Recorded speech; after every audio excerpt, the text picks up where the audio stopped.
Les tensions familiales persistent chez les Delon. Au milieu de cette querelle, la préoccupation majeure demeure l'état de santé d'Alain Delon. Anouchka Delon a fourni des éclaircissements lors d'une interview diffusée sur Canal+, ce mardi 23 janvier 2024. Anouchka Delon, démentie sur l'état de son père au travers de diverses allégations, Anouchka Delon a affirmé que son père est on ne peut plus conscient. Ce n'est pas un légume mon papa.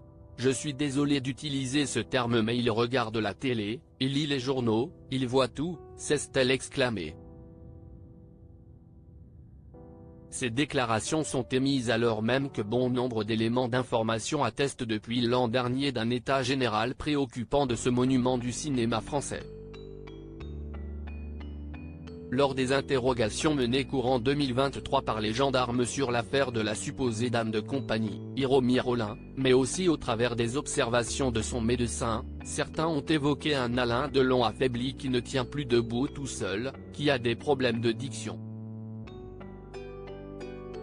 Dernièrement, l'avocat d'Anouchka Delon a révélé des problèmes pulmonaires. D'autres sources évoquent un manque de lucidité.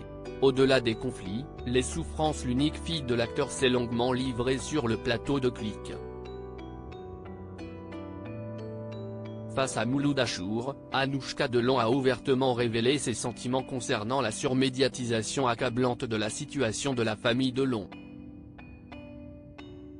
Et ce, avant d'aborder les attaques directes sur les réseaux sociaux à son égard.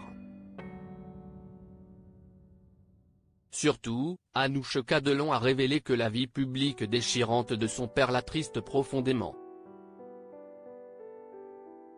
Tous ces débats sur l'héritage, la fortune et l'enterrement sont prématurés, dit-elle.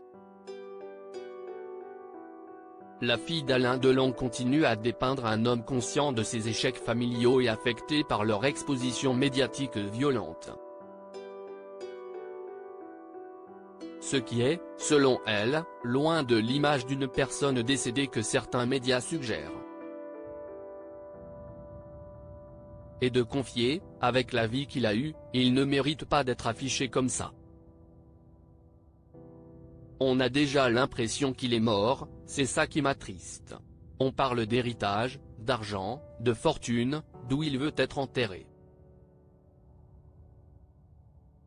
Tu as l'impression que l'on parle de quelqu'un qui est décédé alors qu'il est là, qu'on passe du bon temps avec lui. Que pensez-vous de ces confidences ?